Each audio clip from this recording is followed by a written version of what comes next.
నమస్తే city Ongole news కి స్వాగతం. ముందుగా బులెటిన్ లో హెడ్లైన్స్. బక్రీద్ పండుగ సందర్భంగా తీసుకోవాల్సిన చర్యలపై ముస్లిం హిందూ మత పెద్దలతో సమావేశం నిర్వహించిన జిల్లా సంయుక్త కలెక్టర్ గోపాలకృష్ణ. బక్రీద్ పండుగ రోజున గోవధను పూర్తిగా నిషేధించడం జరిగిందని మత పెద్దలకు సూచించిన జేసీ. ఇటీవల జరిగిన ఎన్నికల్లో అత్యధిక మెజారిటీతో గెలుపొందిన దామచర్ల జనార్దన్ రావుకు శుభాకాంక్షలు తెలిపేందుకు పార్టీ కార్యాలయానికి పోటెత్తిన అభిమానులు, తనను అత్యధిక మెజారిటీతో గెలిపించిన ప్రజలందరికీ కృతజ్ఞత తెలిపిన దామచర్ల.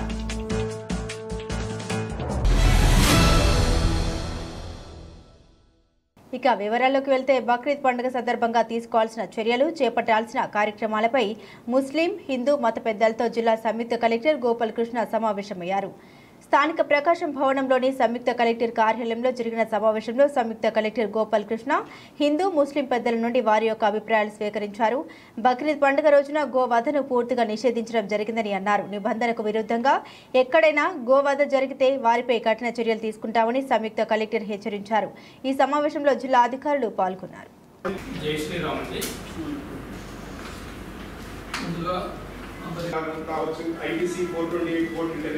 సెక్షన్ 11 ఇలాంటివన్నీ కూడా పెట్టి కార్యక్రమాలు అయితే మనకు కనబడుతూ ఉన్నాయి. అవి కూడా మనకి అద్దెకి ప్రాంతం నుండి కానీ అంటే మనకు వచ్చేటువంటి మెయిన్ రోడ్డు కానీ గోవన్ కంప్లీట్ గోవన్ అనేది నిషేధం. అది యాక్ట్ ఉంది 1977. అలాగే క్రూయల్టీ ఎగ్నెస్ట్ యానిమల్ కూడా ఉంది. కొన్ని డిసీజెస్ అవి స్ప్రెడ్ అయ్యే ఛాన్సెస్ కూడా ఉన్నాయి. ఒంగోలు ఒక గొప్పగా జరిగిపోతుంది. దీన్ని ముందుగా ఈ సమావేశాన్ని ఏర్పాటు చేసి యొక్క విశ్వాసాలను గౌరవిస్తూ కూడా జరుపుకోవాల్సిన పండుగ అది. ఏదైతే జంతువధ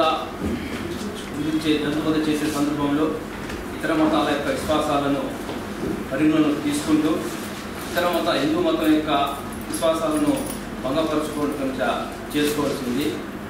ఖురాన్లో కానీ ఇక ఇస్లాం మతంలో కానీ స్పష్టంగా చెప్పడం జరిగింది. ఇతర మతాల విశ్వాసాలను గౌరవించాలా. ఒక దేశంలో ఉన్నప్పుడు ఆ దేశం విధించే చట్టపరంగా ఆ దేశం తీసుకొచ్చే చట్టం కానీ ఆ దేశంలో చట్టంలో ఉన్న రూల్స్ కానీ ఆ ప్రభుత్వం విధించే చట్టం యొక్క రూల్స్ని తప్పకుండా ఫాలో అవ్వాల్సిన అవసరం ఉందని ఇస్లాం మతంలో కూడా చెప్పడం జరిగింది. మన దేశంలో ఉన్నటువంటి 140 కోట్ల మంది ప్రజల్లో ముస్లిం సోదరులు కూడా ఈ దేశ ప్రజలే. పూర్తి ఇతరుల తాలూకా మనోభావాన్ని ఎటువంటి భంగం లేకోకుండా, వాళ్ళ మనోభావాన్ని ఎటువంటి హాని లేకోకుండా జరగాలనేది అదే మన రాజ్యాంగం తాలూకా భావన, లౌకిక భావన. సో అది ముందు మనం ఎన్ష్యూర్ చేయాలి. అందరు కూడా దానికి ముస్లిం పెద్దలు, హిందూ పెద్దలు అందరు కూడా దాన్ని నొక్కి తెలియచెప్పడం జరిగింది. ముస్లిం మత పెద్దలు, హిందూ మత పెద్దలు మరియు అన్ని డిపార్ట్మెంట్లు, పోలీస్ శాఖ, రెవెన్యూ శాఖ, మున్సిపల్ శాఖ, ఆరోగ్య శాఖ, మన పశుసంవర్ధక శాఖ, అన్ని శాఖల ఆధ్వర్యంలో ఈరోజు ఒక సమన్వయ కమిటీ సమావేశము ఏర్పాటు చేసుకోవడం జరిగినది. సో ఈ సమావేశంలో మరి ఈ బక్రీద్ పర్వదినం ఏ విధంగా జరుపుకోవాలి, తర్వాత అక్కడ ఉన్నటువంటి విషయాల మీద మరి మాట్లాడడం జరిగింది. ఎక్కడ కూడా మనకి గోవధ నిషేధం కనుక గోవధ మీద ఎక్కడ కూడా ఎటువంటి ఇది తీసుకోవడానికి, గోవధ చేయడం కానీ తర్వాత జంతువులను హింసించడం కానీ చట్టరీత్యా నేరము. సో దానికి మరి అన్ని విషయాలు మరి ముస్లిం మత పెద్దలకి, హిందూ మత పెద్దలకి తెలియజేయడం జరిగింది. అట్లాగే మరి ఇంటిగ్రేటెడ్గా ఈ 2 రోజులు 18 చెక్ పోస్టులు కూడా ఏర్పాటు చేసి అక్రమ జంతు రవాణా ఏదైనా జరిగితే దాని మీద విజిలెంట్గా ఉండడానికి, అట్లాగే మరి మున్సిపల్ ఏరియాస్లో కొన్ని బ్లాక్ స్పాట్స్ని ఐడెంటిఫై చేయడం జరిగింది. అక్కడ కూడా స్టాఫ్ని 24/7 డిప్లాయ్ చేయడం జరుగుతుంది. ఈ సందర్భంగా ఏమైనా ఫిర్యాదులు ఏమైనా ఇవి వస్తే ఒక సెపరేటు మనము కమాండ్ కంట్రోల్ రూమ్ కూడా ఇక్కడ ఈ రోజు నుంచి పెట్టుకోవడం జరుగుతూ ఉంది. ఈ command control room numbers 7093472086. So I'm repeating 7093472086. అట్లాగే 8096257844 8096257844 ఈ 2 నెంబర్లు మనము కమాండ్ కంట్రోల్ రూమ్గా పెట్టుకోవడం జరిగింది. ఇవి నెక్స్ట్ 2-3 డేస్ ఇవి ఇక్కడ ఉండడం జరుగుతుందండి. ప్రజల నుంచి కానీ లేదా ఏదైనా సమస్యలు గ్రీవెన్స్ ఉంటే ఈ నెంబర్లకి కాల్ చేయొచ్చు.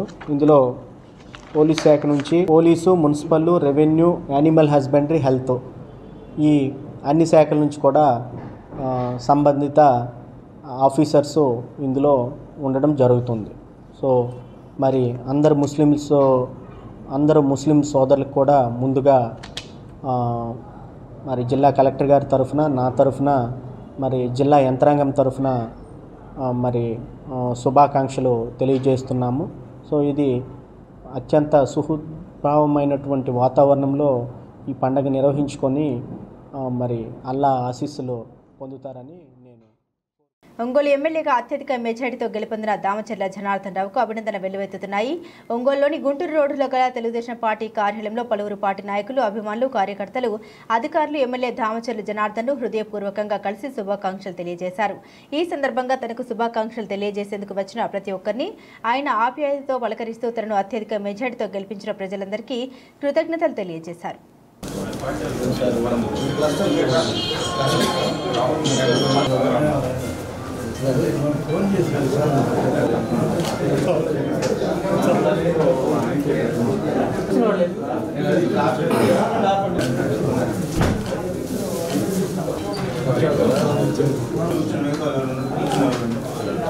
మాట్లాడేవాళ్ళకి ఒక మనిషి ఉన్నారు కూర్చొని దేనికి కలిసిన వాళ్ళు బాగున్నానా? బయట చాలా మంది వచ్చి కూర్చుంటాను. కూర్చోండి పంపించారా? నలుగురు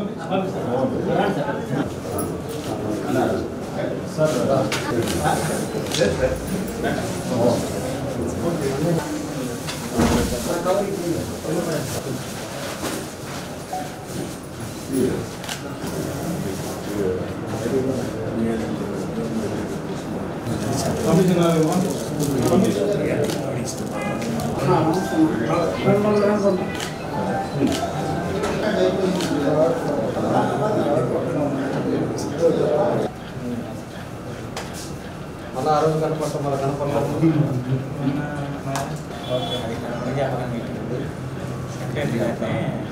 నోటిఫికేషన్ మీద చాలా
సైడ్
చంద్రబాబు నాయుడు ముఖ్యమంత్రి కావడంతో అన్ని వర్గాల ప్రజలు సంతోషంగా ఉన్నారని ప్రకాశం జిల్లా తెలుగుదేశం పార్టీ అధ్యక్షులు బాలాజీ అన్నారు. ఒంగోలులోని భాగ్యనగర్లో గల తెలుగుదేశం పార్టీ పార్లమెంటు కార్యాలయంలో ఏర్పాటు చేసిన విలేకరుల సమావేశంలో ఆయన మాట్లాడారు. ఎన్నికల్లో ఇచ్చిన హామీల ప్రకారం రాష్ట్రంలో ముఖ్యమంత్రి చంద్రబాబు నాయుడు సుపరిపాలన ప్రారంభించారని, రాష్ట్రాన్ని అన్ని విధాలా అభివృద్ధి చేయాలంటే చంద్రబాబు నాయుడుకే సాధ్యమని ఈ సందర్భంగా ఆయన కొనియాడారు. ఆంధ్రప్రదేశ్ రాష్ట్రంలో పరిశ్రమ ఏర్పాటుకు మంచి వనరులు ఉన్నాయని తెలిపారు. ఉమ్మడి ప్రకాశం జిల్లాకు 2 కేబినెట్ మంత్రి పదవి ఇచ్చిన ఘనత ముఖ్యమంత్రి చంద్రబాబు నాయుడుకి దక్కుతుందని తెలియజేశారు. మెగా డిఎస్సీ పేరుతో 16,347 ఉద్యోగాల కల్పనకు శ్రీకారం జరిగిందని పేర్కొన్నారు. ఈ కార్యక్రమంలో జిల్లా అధికార ప్రతినిధి కాళేశా బేగ్, బీజేపీ జిల్లా అధికార ప్రతినిధి బొద్దులూరి ఆంజనేయులు, బ్రహ్మానందం, గంగరాజు తదితరులు పాల్గొన్నారు. ఒక రాక్షస పరిపాలనని తుదముట్టించి అరాచక దుర్మార్గాలను చర్మగీతం పాడి ఆంధ్రప్రదేశ్ ప్రజలు ఒక చారిత్రాత్మక తీర్పు ఇస్తూ చంద్రబాబు నాయుడు గారిని 164 సీట్లతో తెలుగుదేశం పార్టీ, జనసేన, బీజేపీ కూటమి గెలిపిస్తూ చంద్రబాబు నాయుడు గారిని ముఖ్యమంత్రిగా చేసినటువంటి ఘన చరిత్ర ఆంధ్రప్రదేశ్ ప్రజలది. ఇది ఒక చారిత్రాత్మకమైన తీర్పు. 5 సంవత్సరాలుగా ఆంధ్రప్రదేశ్ ప్రజలు అనేక దుర్మార్గాలకి, దౌర్జన్యాలకి బలైనటువంటి పరిస్థితులు. అయితే చంద్రబాబు నాయుడు గారు ఏదైతే ఎన్నికల హామీల్లో ఇచ్చారో, హామీల్లో ప్రధానంగా ఒక 5 మీద నిన్న సంతకాలు చేశారు. ఇది మరొక చారిత్రాత్మకమైన దినం. ఏ ముఖ్యమంత్రి కూడా గతంలో హామీలు ఇచ్చి వెంటనే 1-2 మీద సంతకాలు పెట్టి ఉండొచ్చు. 5 కార్యక్రమాల మీద, 5 హామీల మీద నిన్న సెక్రటేరియట్లో బాధ్యతలు తీసుకుంటూ సంతకాలు చేసినటువంటి చంద్రబాబు నాయుడు గారు. 1 మెగా డిఎస్సి. ఎంతో కాలంగా 5 సంవత్సరాల్లో డిఎస్సి లేక అనేక మంది బీఈడీలు చేసిన వాళ్ళు, సెకండ్ గ్రేడ్ చేసినటువంటి విద్యార్థులు ఉద్యోగాలకు అలమటిస్తున్న పరిస్థితుల్లో చంద్రబాబు నాయుడు గారు నిరుద్యోగ భృతి కల్పిస్తే ఆ నిరుద్యోగ భృతి కూడా తీసేసి వారిని నడి రోడ్లో వదిలేసినటువంటి జగన్మోహన్ రెడ్డి గారు చంద్రబాబు నాయుడు బాధను చూసి ఒక హామీ ఇచ్చారు, మెగా డిఎస్ ఇస్తా అన్నారు, మెగా డిఎస్ మీద నేను సంతకం చేశారు. ఇలా చంద్రబాబు నాయుడు గారు ఇచ్చిన హామీలు 5 ఏదైతే ఉన్నాయో వాటిని ముందుగా సంతకం చేసినట్టు చంద్రబాబు నాయుడు గారికి ఈరోజు ప్రకాశం జిల్లా తెలుగుదేశం పార్టీ వారికి ఒక ఘనంగా అభినందనలు తెలియజేస్తున్నాం. ఎందుకంటే ఈ రాష్ట్ర ప్రజలు ఏం కోరుకున్నారో దాని మేరకు ఉన్నటువంటి చంద్రబాబు నాయుడు గారు. మరి అదేవిధంగా మంత్రివర్గ కూర్పు, చాలా అద్భుతమైనటువంటి మంత్రివర్గాన్ని కొత్త పాతల కలయిక తీసుకుంటూ ఎస్సీ ఎస్టీ బీసీ మైనారిటీలకు 50% కల్పిస్తూ అద్భుతమైన మంత్రివర్గాన్ని కూర్పు చేసినటువంటి చంద్రబాబు నాయుడు గారు సమర్థత గీటురాయిగా, నిజాయితీ గీటురాయిగా అన్ని అంశాలని మేళవింపజేస్తూ ఒక అద్భుతమైన మంత్రివర్గ కూర్పు. ఆ మంత్రివర్గ కూర్పులో కూడా శాఖల కేటాయింపు కూడా బడుగు బలహీన వర్గాలకు సముచిత ప్రాధాన్యత ఇచ్చే విధంగా చంద్రబాబు నాయుడు గారి మంత్రివర్గాన్ని కూర్చడం కూడా జరిగింది. 50% ఎస్సీ ఎస్టీ బీసీ మైనారిటీలకు ఇస్తూనే పదవుల్లో కూడా ప్రధానమైన పదవుల్ని ప్రధానంగా బలహీన వర్గాలకు కేటాయించినట్టు చంద్రబాబు నాయుడు గారు. ఇది బలహీన వర్గాల ప్రభుత్వం. ఏదైతే 83లో ఎన్టీ రామారావు గారు తెలుగుదేశం పార్టీ స్థాపించి బడుగు బలహీన వర్గాలకి రాజకీయ యవనిక మీద అద్భుతమైన అవకాశాలు కల్పించాడో, ప్రాధాన్యత కల్పించాడో, అదే ప్రాధాన్యత నేటికి కూడా ఆయన వారసుడిగా కొనసాగిస్తున్నట్టు చంద్రబాబు నాయుడు గారు.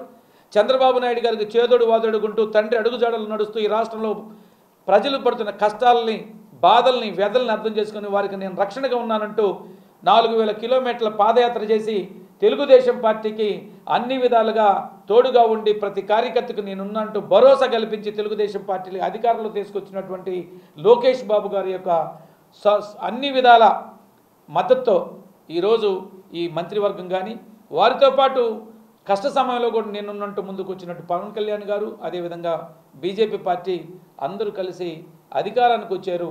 వీళ్ళందరి యొక్క ఆలోచనలతో చంద్రబాబు నాయుడు ఒక అద్భుతమైన మేళవింపుతో ఈ మంత్రివర్గ కూర్పు చేయటం, మంత్రివర్గ శాఖలు కేటాయించడం కూడా ఇవాళ నిజంగా అభినందనీయం.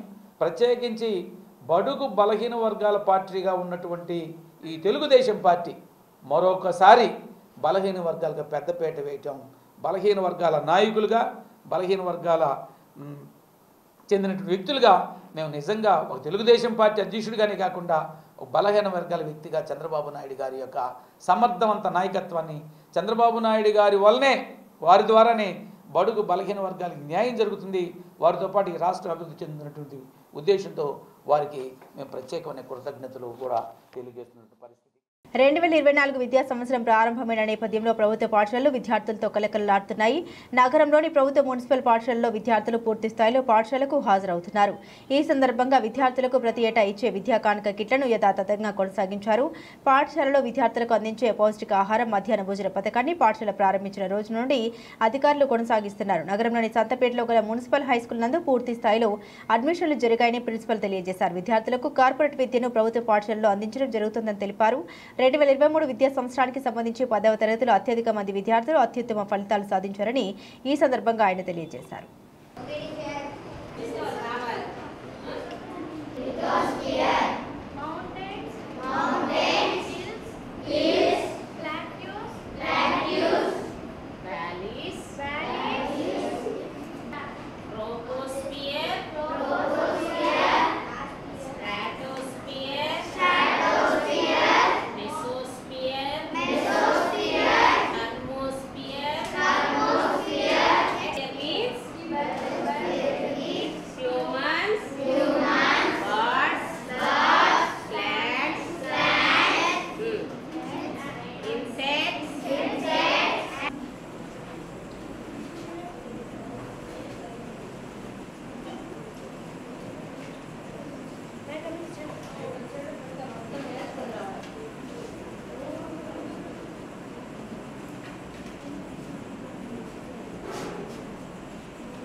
బెల్టుల షూలన్నీ కూడా ఇవ్వటం జరిగింది. స్టూడెంట్ కిట్లు అందరూ కూడా ఇవ్వడం జరిగింది.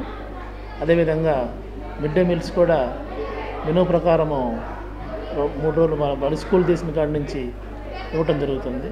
ఎగ్స్ కానీ చిక్కీలు కానీ ఇవ్వటం జరుగుతుంది. విద్యార్థుల అడ్మిషన్స్ కూడా బాగా ఆశాజనకంగా ఉన్నాయి. విద్యార్థులు ఎక్కువ మంది వేరే మాకు హాస్టల్స్ ఉన్నాయి కాబట్టి 2 హాస్టల్ 1 హాస్టల్ 2 అలానే బాయ్స్ హాస్టల్ 3 హాస్టల్ ఉన్నాయి కాబట్టి విద్యార్థులు కూడా ఎక్కువ మంది అడ్మిషన్లు జరుగుతున్నాయి. గత సంవత్సరం రిజల్ట్ తీసుకున్నట్టయితే మా పాఠశాలలో 134 మందికి గాను 112 మంది పాస్ అయ్యారు. 84% రిజల్ట్ వచ్చింది. అత్యధిక మార్కులు 582. అంటే నగరంలో ఉన్నటువంటి ఉన్నత మన మున్సిపల్ పాఠశాల అన్నింటిలో కూడా ఎక్కువ మార్కులు వచ్చినటువంటి ఘనత మా స్కూల్కి ఉంది. అదేవిధంగా 500 పైన మార్కులు వచ్చిన విద్యార్థులు 18 మంది ఉన్నారు. మంచి రిజల్ట్ వచ్చింది. అది మాకు ఎంతో గర్వకారణంగా ఉంది. మా పాఠశాల ఈ సంవత్సరం 100 సంవత్సరాలు పూర్తి చేసుకుంది కనుక శత జయంతి ఉత్సవాలు జరుపుకోవాలని మేము నిర్ణయించుకున్నాము. గత సంవత్సరం ఫలితాలు తీసుకున్నట్లయితే కార్పొరేట్ స్థాయి కన్నా మిన్నగానే మా పాఠశాల విద్యార్థులు 10th క్లాస్ ఫలితాలు సాధించారు. అది మాకెంతో గర్వకారణంగా ఉంది. 582 మార్కులు అంటే టౌన్లో ఏ పాఠశాలకు కూడా అన్నటువంటి ఘనత వచ్చింది.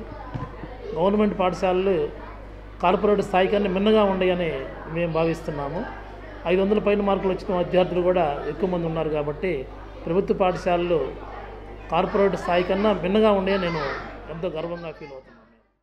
2024 సార్వత్రిక ఎన్నికల్లో కూటమి అఖండ విజయాన్ని సాధించడం పట్ల మద్దిపాడు మండలం జనసేన తెలుగుదేశం పార్టీ నాయకులు సింగరకొండకు పాదయాత్ర చేపట్టారు. మద్దిపాడు మండలం నుండి సింగరకొండ వరకు జనసేన మండల పార్టీ నాయకులు నున్న బాలసుబ్రహ్మణ్యం ఆధ్వర్యంలో చేపట్టిన ఈ పాదయాత్రను సంత నూతలపాడు శాసనసభ్యులు బిఎన్ విజయ్ కుమార్ ముఖ్య అతిథిగా వీచేసి ప్రారంభించారు. ఈ కార్యక్రమానికి వీచేసిన ఎమ్మెల్యే విజయ్ కుమార్ కు స్థానిక తెలుగుదేశం జనసేన పార్టీ నాయకులు సాదర స్వాగతం పలికారు. ఈ కార్యక్రమంలో మండవ జయంతి బాబు, మాజీ సర్పంచ్ గుండూరు నాగేశ్వరరావు, గ్రామ పార్టీ అధ్యక్షులు గడ్డ రఘుబాబు, ఆర్ఎం వెంకటేశ్వర్లు, దమ్ము సురేష్, ఎంపీటీసీ సభ్యులు దుర్గా భవానీ, దేవబత్తిన ప్రసాద్, నువ్వల శివకృష్ణ, అంగలకుర్తి నరసింహారావు, ఏడుగుండ్ల సత్యం, శివశంకర్, వరప్రసాద్, కోట సుధాకర్, నాగరాజ్తో పాటుగా మండల జనసేన పార్టీ తెలుగుదేశం పార్టీ నాయకులు పాల్గొన్నారు. ఈ సందర్భంగా పార్టీ అభిమానులు చేపట్టిన పాదయాత్ర విజయవంతం కావాలని ఎమ్మెల్యే విజయ్ కుమార్ ఆకాంక్షించారు.